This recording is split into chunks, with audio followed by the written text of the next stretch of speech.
Hare Nama Hare Nama eva kevalam Kalo nasteva nasteva nasteva gatiranyata.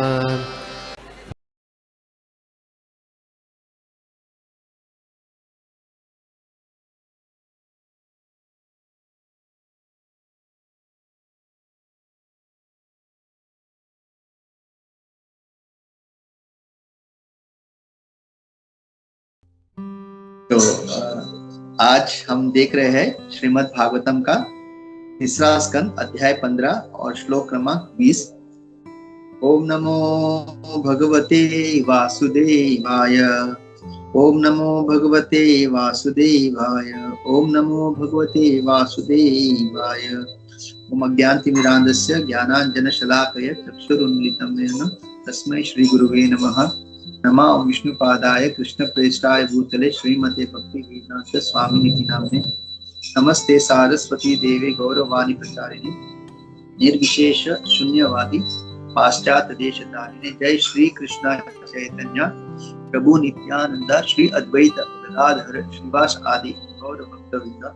हरे कृष्णा कृष्णा कृष्णा हरे हरे हरे राम राम राम हरे हरे।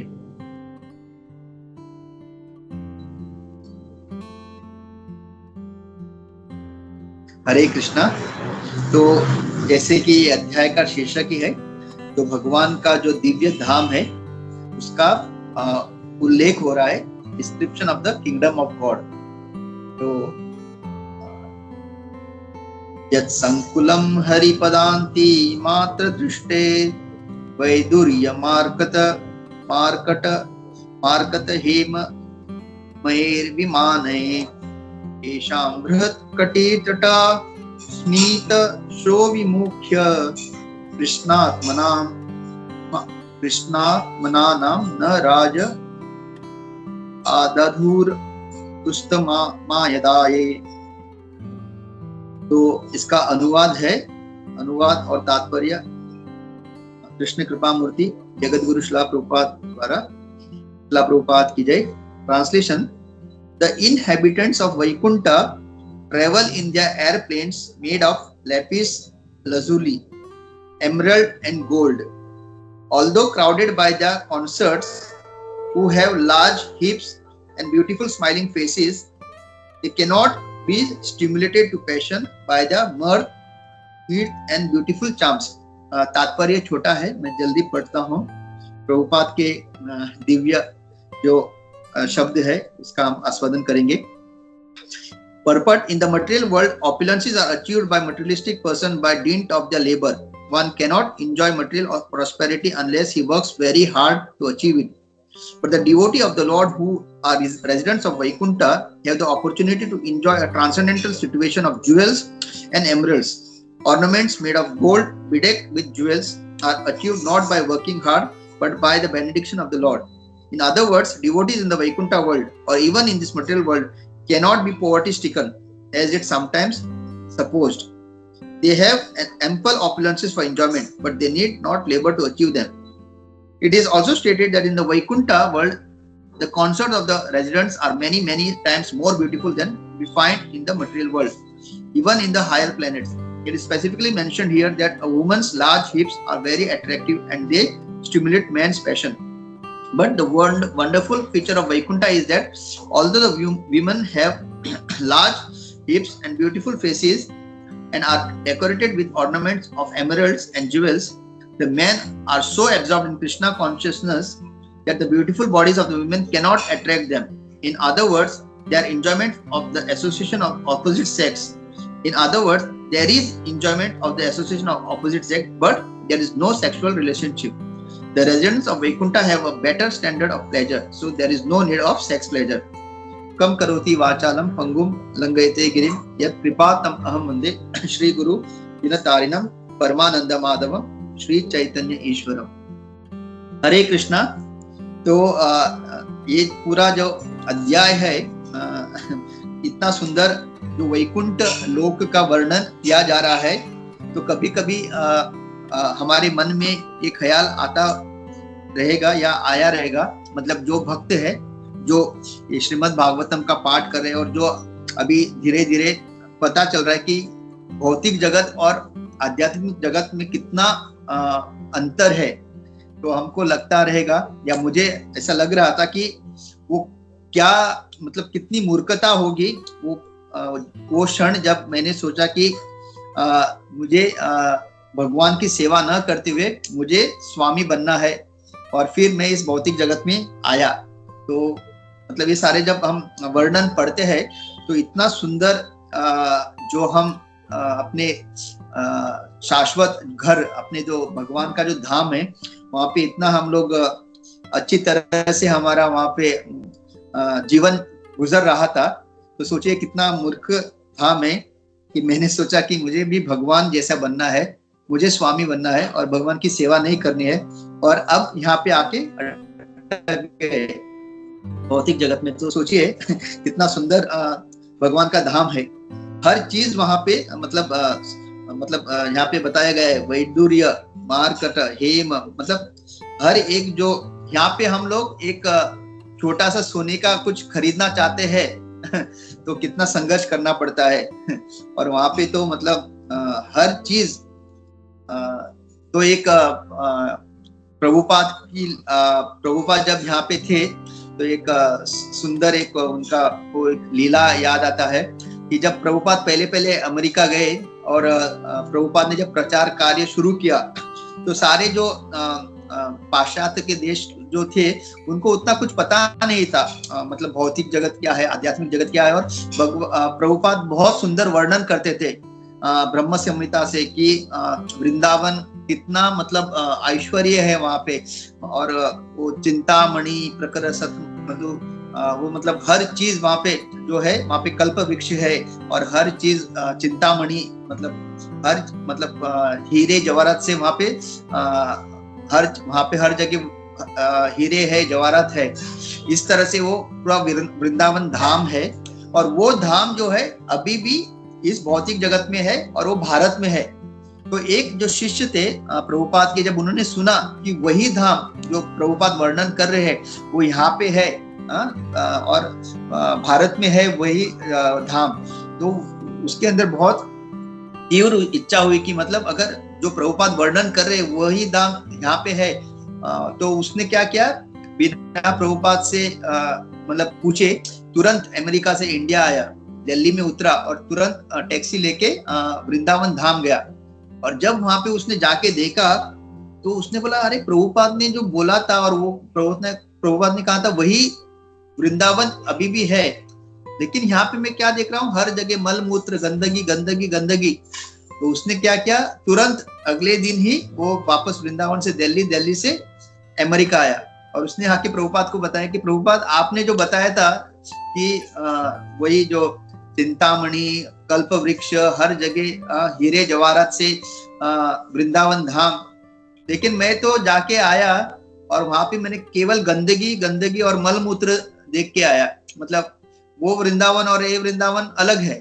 तो प्रभुपाद ने फिर उसको समझाया कि तुमने बहुत बड़ी मूर्खता की, उस वही वृंदावन जो है वही है वो, लेकिन हम लोग उसको देख नहीं पा रहे क्योंकि हमारे पास वो आंखें नहीं है, अभी भी हम उस स्तर पे नहीं है। तो जो अभी भी जो वृंदावन है जो हम देखते हैं वो वही वृंदावन है जो आध्यात्मिक जगत का जो भौम वृंदावन जो यहाँ पे जो है, लेकिन क्योंकि हमारी आंखें अभी भी मतलब उस स्तर पे नहीं है, हमारा जो चेतना हो या फिर हमारा इसलिए हम वो एक्चुअल वृंदावन हम देख नहीं पाते जहाँ पे भगवान ने इतनी सुंदर लीलाएं की।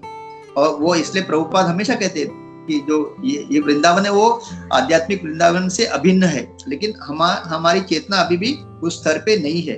तो इस कहानी से हमको पता चलता है कि कभी कभी हम लोग इमैच्योर स्टेज में भगवान को देखना चाहते हैं, भगवान के धाम को देखना चाहते हैं, लेकिन अभी तक हम परिपक्व नहीं है। इसके वजह से भले ही वही वृंदावन है, लेकिन परिपक्व ना होने के कारण, अभी भी अनर्था होने के कारण, अभी भी शुद्ध ना होने के कारण हम उसको देख नहीं पाते। इसलिए हमेशा भक्ति सिद्धांत सरस्वती ठाकुर क्या कहते थे कि हम भगवान को या भगवान के धाम को, लीला को अपने कानों के द्वारा एक्चुअली देख सकते हैं, जब एक शुद्ध भक्त जो एक परमहंस जैसे हमारे गुरु महाराज शिला प्रभुपाद जब वो वर्णन करते हैं, तो उस वर्णन को हम जब कानों से सुनते हैं तब हम एक्चुअल भगवान का दर्शन कर सकते हैं, या भगवान का क्या है का हम लोग दर्शन ले सकते हैं, ना कि हम लोग फिजिकली जाके जब हम कार्तिक महीने में हम देखते हैं कितने सारे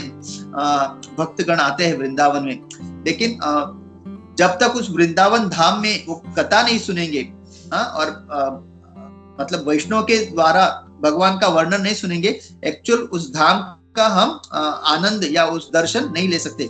इसके वजह से भक्ति सिद्धांत सरस्वती ठाकुर प्रभुपाद को हमेशा एक प्रभुपाद की बात अच्छी लगती थी, वो बोलते थे he loves to listen, को श्रवण करना बहुत पसंद है। और ये हम जानते हैं जब वो यात्रा लेके गए थे और लास्ट दिन बाकी था यात्रा का, तो उन्होंने कहा आज एक हमारा टेम्पल विजिट बाकी है, वो है शेष शाही, भगवान का जो शेष शाही जो मंदिर है वही एक मंदिर बाकी है, लेकिन आज लास्ट डे है।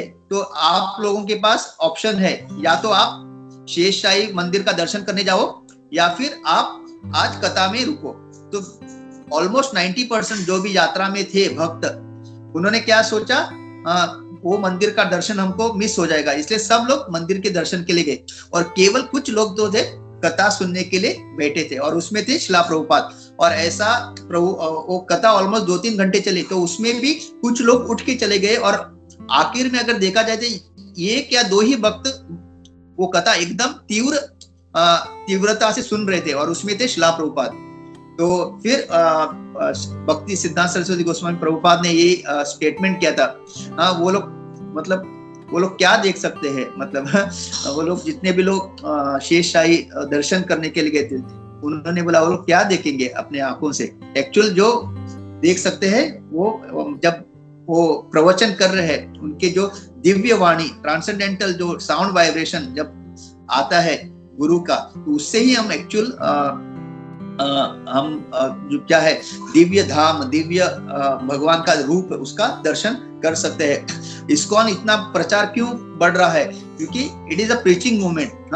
हम लोगों ने बार बार सुन के राइट, सुन के, ऐसा नहीं कि हम लोग इस्कॉन में जुड़े और फिर सब लोग धाम जाने लगे और सबको अनुभव होने लगा, हाँ कृष्णा ये है, वृंदावन है। हम एक्चुअली लालायित क्यों होते हैं वापस आध्यात्मिक जगत जाने के लिए, क्योंकि बार बार हमने प्रभुपाद की वाणी सुनते हैं, हमारे गुरुजनों की वाणी सुनते हैं, वरिष्ठ जो शुद्ध वैष्णव है उनके मुखारविंद से बार बार हम सुन रहे हैं कि कृष्णा कितने दयालु है, कृष्णा पूर्ण पुरुषोत्तम भगवान है, कृष्णा का धाम ऐसा है, कृष्णा का धाम ऐसा है। ये सुन के हम लोग जो है परिपक्व बन रहे हैं। तो श्रवण कर करके हम लोगों को भगवान का जो दिव्य धाम का एक्चुअल अनुभव या दर्शन मिलता है। तो हमको भी हमेशा ये सोचना चाहिए, जब भी श्रवण का मौका मिले, हम भगवान के ऐसे दिव्य लीलाओं का, उनके धामों का, उनके रूप का, गुण का, तो एकदम पूरी अटेंशन के साथ, एब्जॉर्प्शन के साथ हमको सुनना चाहिए। तो और ये सारा जो भागवतम है, ये विज्ञापन, ये वो रहता है ना एडवर्टाइजमेंट मैनुअल, उसी तरह से ये जो भागवतम है ये एक विज्ञापन बुक है, जिसमें पूरा भगवान के धाम का रूप लीला का विज्ञापन कर रहा है। तो जब हम ये पढ़ते हैं कि इतना सुंदर धाम है कि वहां पे कहा गया है कि वहां के जो निवासी है, वैकुंठ के निवासी, वो लोग कैसे ट्रेवल करते हैं एरोप्लेन, वहां के जो हवाई जहाज, इतना सुंदर विमान से वो लोग ट्रेवल करते हैं। और कैसे बनाया उनका विमान, मतलब उनका जो विमान भी है जो सोने से, एमरल्ड, वैडूर्य, ये वैडूर्य जो मणि है, हम जानते हैं कि भगवान के मुकुट पे रहता है, भगवान के जो कुंडल उसमें लगा रहता है, तो उनके भी विमान में ये सारा जो है चीजें बनाई गई है। तो हम देख सकते हैं कि कितना मतलब ऐश्वर्य है वैकुंठ में, और एक केवल भगवान के लिए नहीं है, वहां पे जितने भी लोग, वहां पे जितने भी निवासी है, आध्यात्मिक जगत के जितने भी वैकुंठ वासी है, हर किसी को वो फैसिलिटी अवेलेबल है। तो देखिए भौतिक जगत में कितना डिस्पैरिटी है ना, कितना मतलब एक आदमी बहुत अमीर है, एक आदमी गरीब है, एक आदमी मिडिल क्लास, और हर कोई अपने अपने कर्मों के हिसाब से यहाँ पे या तो सुख भोग रहा है या अपने पाप कर्मों का फल भोग रहा है। और वैकुंठ में केवल आनंद ही आनंद है। आनंद चिन्मय रस प्रतिभाविताभिस ताभिर्य एव रिज रूपतया कलाभि गोलोक एव निवसत् अखिल आत्मभूतो गोविंदमादि पुरुषम तमहम भजामि। मतलब इस सच्चिदानंद धाम में केवल आनंद ही आनंद है। अगर आप सोचिए, जब हम ये सब पढ़ते हैं, कभी कभी भौतिक जगत में हमको एक इच्छा होती है ना कि कोई एक बहुत अमीर आदमी का अगर मैं पुत्र होता या पुत्री होती तो मेरा जीवन कितना सुंदर होता। हाँ राइट, देख रहे ना, बड़े बड़े जो उद्योगपति है, जो बहुत पैसे वाले हैं, उनके घर में जो पुत्र या पुत्री जो जन्म लेते हैं, हम सोचते हैं अरे कितना उनका भाग्य है। हाँ, वो पढ़ाई करे ना करे, कुछ भी करे, उनके पास इतना धन है कि उनका जीवन बहुत ही मतलब कुछ भी हो, मतलब अगर वो आगे चल के कुछ पढ़ाई नहीं की उन्होंने, कुछ किसी चीज में वो उनके पास कला नहीं है, लेकिन उनके पिताजी के पास इतना धन है कि उनका जीवन आराम से गुजर जाएगा। राइट, अभी सोचिए हम किसके एक्चुअल संतान है? पूर्ण पुरुषोत्तम भगवान श्री कृष्ण के हम संतान है। तो ये हमारा एक्चुअली भाग्य ऑलरेडी था और है अभी भी। हम लोग भी भाग्य हमारे पास है, हमको केवल इच्छा करनी है कि हमने जो गलती की है वो गलती को सुधार के किसी ना किसी तरह से अपनी भक्ति, शुद्ध भक्ति करके हमको वापस, अगर हम वैकुंठ धाम जाएंगे तो हमारा भी स्थिति वही होगा। भगवान के हम संतान हैं और ऐसे पूर्ण इतने ऐश्वर्य से भरे हुए षड ऐश्वर्य पूर्ण भगवान के हम संतान हैं। तो अगर हम वैकुंठ लोग जाएंगे हमारा भी भाग्य खुल जाएगा। हमको यहाँ का जो अमीर लोगों का तुलना नहीं करना है, क्योंकि यहाँ पे तो ऊपर नीचे होते रहता है। लेकिन अगर हम वैकुंठ चले गए तो हमारा भी इसी तरह से भाग्य खुल जाएगा। और भगवान बुला रहे हैं, अपने सारे संतानों को बुला रहे, आओ आओ। क्यों भेजते हैं वो अपने शुद्ध भक्तों को या अपने पार्षदों को क्यों भेजते हैं? हम लोगों को बताने के लिए कि आपका ये घर नहीं है, आपका एक्चुअल घर वैकुंठ है। और क्योंकि हम चैतन्य महाप्रभु के अनुयायी है, हमारा जो एक्चुअल लक्ष्य क्या है? गोलोक वृंदावन।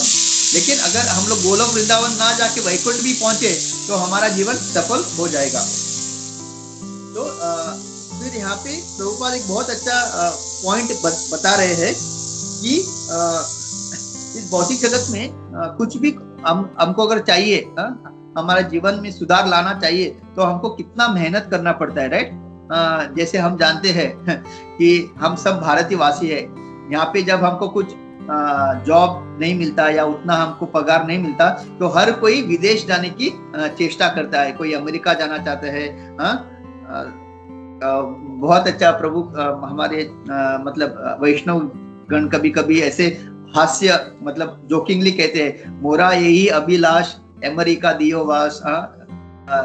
मतलब ऐसे ऐसे बाहर जितने भी बड़े देश है वहां पे हमको वास दो बोल के हम लोग भगवान से प्रार्थना करते हैं। राइट, तो यहाँ पे प्रभुपाद वही कह रहे कि हम लोग कहाँ जाते हैं, मतलब घर छोड़ के अपने परिवार को छोड़ के बाहर जाके कितना संघर्ष करते हैं। और वहां पे संघर्ष करने के बाद कुछ थोड़ा बहुत मिलता है, उसको फिर वो हमको लगता है ये ऐश्वर्य है। लेकिन प्रभुपाद यहाँ पे लिखते हैं वैकुंठ में ऐसा नहीं है। वैकुंठ में जो कुछ भी, ये वैकुंठवासी जो इतना अच्छा विमान चला रहे, जो सोने का है, ऐसे ऐसे हीरे जवाहरात से बने हुए विमान केवल भगवान की कृपा से उनको मिल जाता है। और प्रभुपाद इतना ही नहीं, आगे ये भी लिखते कि यहाँ पे भी अगर सही में अगर हम जो कुछ हमको नेसेसरी जो साधन चाहिए हमको जीवन में, एक जीवन बहुत ही खुशहाली से अगर बिताना है, तो ऐसा नहीं कि हमको बहुत अमीर बनना है। राइट, कभी कभी हमको लगता है कि बहुत अमीर बनेंगे तो हम खुश रहेंगे, ऐसा नहीं। लेकिन जो नेसेसरी जो जीवन के साधन है, अगर हम सही में अपने शुद्ध भक्ति से अगर हम भक्ति करते रहेंगे तो भगवान योगक्षेमम वहाम्यहम्, भगवान कहते हैं ना भगवत गीता में, योगक्षेमम वहाम्यहम्, जो कुछ मेरे भक्तों को जरूरत है, भगवान केवल जरूरतों की चीजें ही देते। क्यों? ताकि अगर कुछ ज्यादा दिया, क्योंकि भगवान को पता है किसका क्या मतलब कितना मतलब कैपेसिटी है। अगर कभी कभी किसी को ज्यादा दे दिया तो हो सकता है वो ज्यादा ऐश्वर्य मिलने के कारण वो भक्ति छोड़ के वो ऐश्वर्य का भोग में लग जाए। तो भगवान ऐसा नहीं चाहते, राइट?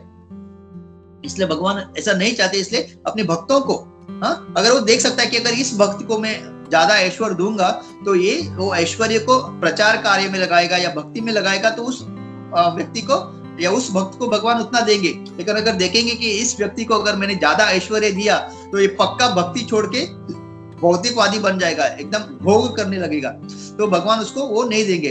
तो हमारा अगर जीवन बहुत ही खुशहाली से, बिना गधे मतलब गधे की तरह ज्यादा मेहनत करके हमको जीना नहीं है, लेकिन बहुत ही सरल सिंपल लिविंग, हाई थिंकिंग की तरह जो जो चाहिए, जो नेसेसरी है, अगर हम सही में शुद्ध भक्ति करेंगे, भगवान के ऊपर निर्भर होके शरणागति, गुरु, साधु, शास्त्र और भगवान के प्रति शरणागत होकर अगर हम भक्ति करेंगे तो जो कुछ हमको चाहिए भगवान वो उसका अरेंजमेंट करेंगे, मतलब ताकि हमको ज्यादा तकलीफ ना होते हुए, ज्यादा एंग्जाइटी नहीं।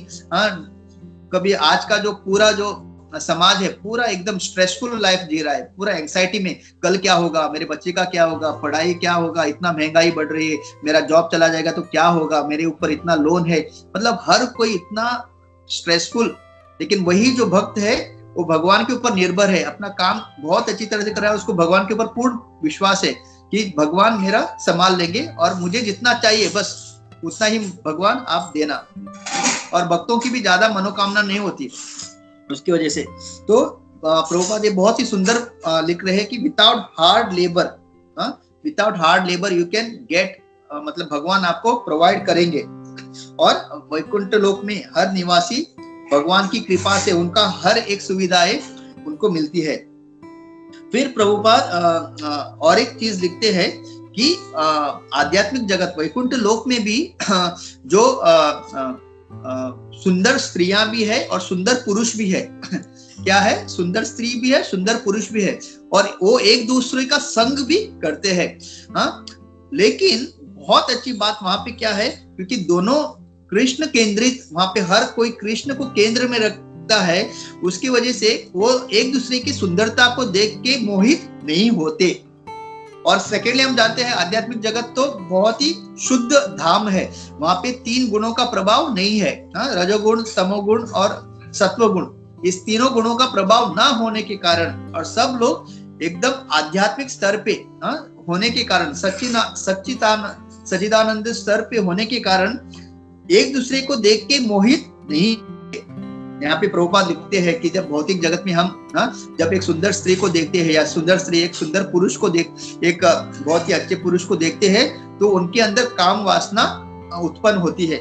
जैसे कि हमने इससे पहले का जो अध्याय था दिति और कश्यप मुनि का जो अध्याय हमने सुना, तो पूरा अध्याय वही था कि माता दिति के अंदर वो काम वासना एक बहुत ही गलत समय पे उत्पन्न हुई, और कश्यप मुनि इतने बड़े मतलब मुनि होने के कारण भी वो दिति को समझा नहीं पाए, क्योंकि उनके अंदर भी वो इच्छा थी, क्योंकि उनके अंदर वो इच्छा थी तो उनको भी क्या हुआ, वो जब दिति का वो जो काम वासना बढ़ने लगी और वो उनको क्या करने लगी, उसके वो उनसे जब अपेक्षा करने लगे कि वो उनकी काम वासनाएं पूरा करे, तो क्योंकि उनके अंदर भी था वो थोड़ा बहुत, तो उन्होंने उनको समझाने के बजाय वो भी उस पूर्ति में लग गए। तो ये है भौतिक जगत। भौतिक जगत में ये रजोगुण, तमोगुण और सत्वगुण है, और जब तक ये तीनों, इसलिए कहते हैं ना, गुणों को रस्सी की तरह बताया गया है। तो कभी हमको रजोगुण खींचता है, कभी तमोगुण खींचता है, और बहुत ही कम समय है जब सत्व गुण हमको खींचता है। हम बहुत ज्यादा तो रजो या तमो गुण के ही प्रभाव में रहते हैं। लेकिन हम देखते हैं कि जो भक्तगण होते हैं, भक्तगण, क्योंकि उनका निरंतर प्रभुपाद के दिए हुए जो टीचिंग्स है, हरि नाम, इसके प्रभाव में रहते हैं, उसकी वजह से उनके ऊपर ज्यादातर सत्व गुण का प्रभाव होता है। और इस सत्व गुण का प्रभाव तब तक होता है जब तक वो मतलब आश्रित होते हैं। तो हमको इससे पता चलता है कि हमें भी अगर केवल और केवल आध्यात्मिक कार्य ही करना है, जब तक हम यहाँ पे है, आध्यात्मिक कार्य ही करना है हमको, और सत्व गुण के हो सके जितने प्रभाव में अगर हमको रहना है, तो यही एकमात्र उपाय है।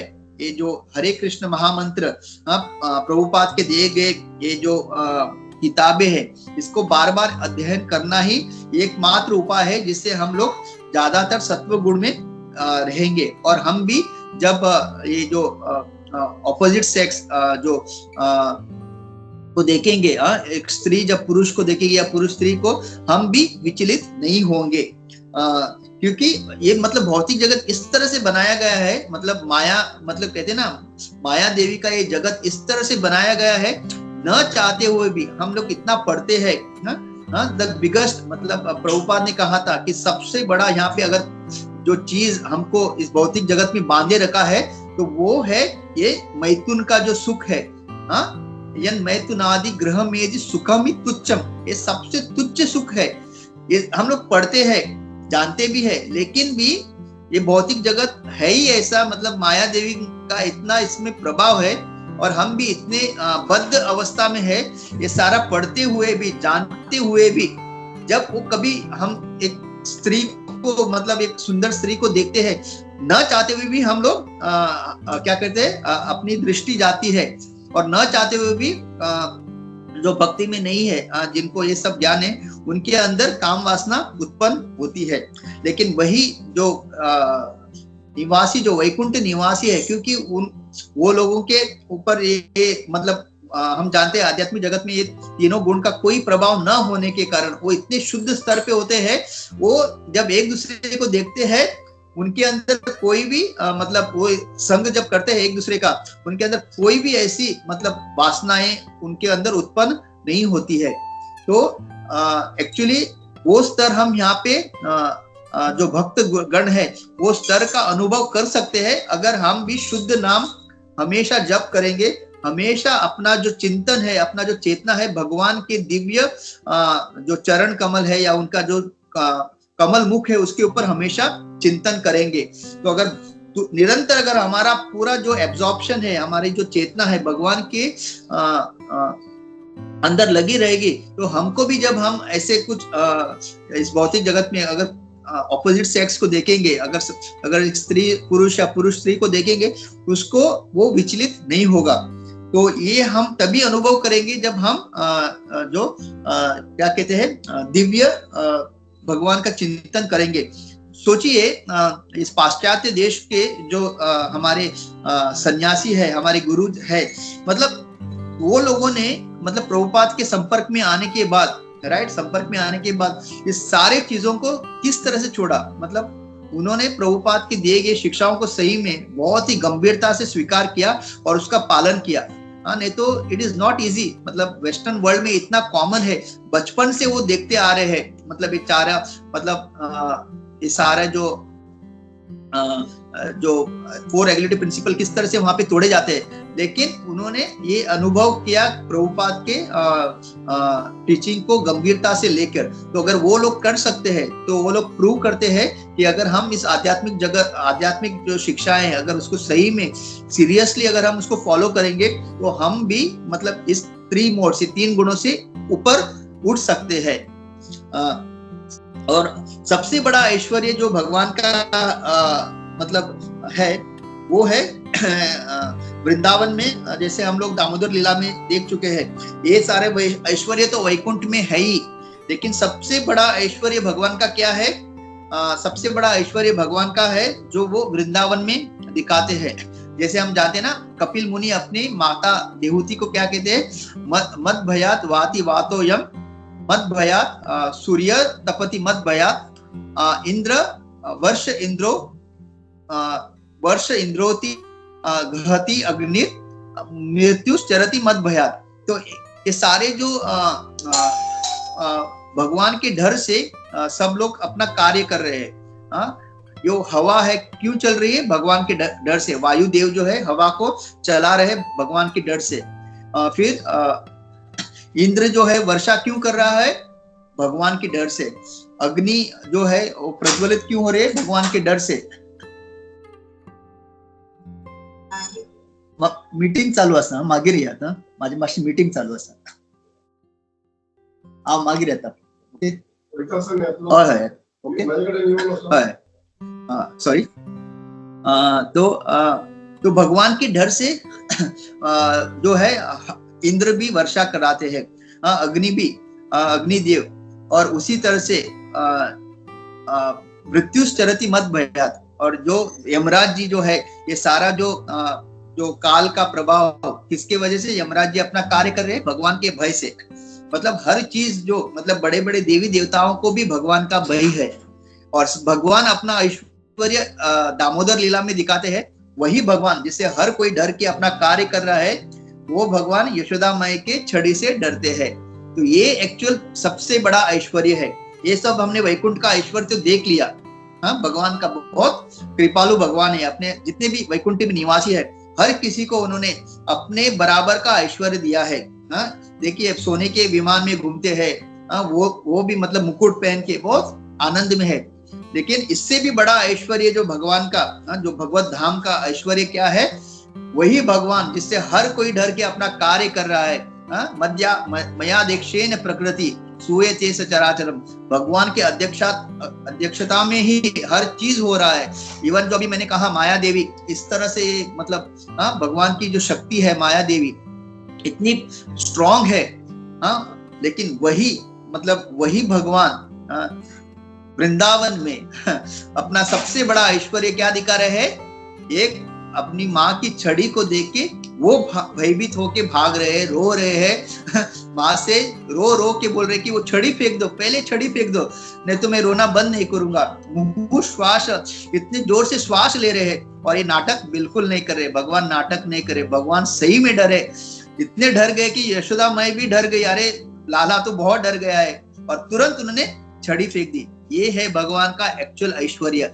तो सोचिए, हम लोग सब स्वामी बनने के इच्छा से हम लोग यहाँ पे आए हैं, और वही स्वामी जो है भगवान का भक्त, मतलब भक्तों के मतलब अधीन हो जाते हैं.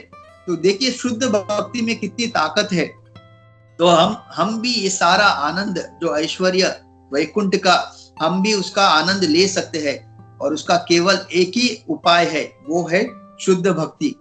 शुद्ध भक्ति के अलावा हमको कुछ भी जो है भगवत धाम लेके नहीं जा सकता. और जब हम अपनी शुद्ध भक्ति से भगवान को प्रसन्न करेंगे, हम अपने जब आचार्यों का हम सेवा करेंगे, जब हम वैष्णव जन को सेवा करेंगे, तब भगवान हमको जो है वापस आध्यात्मिक जगत आने का वापस परमिशन देंगे.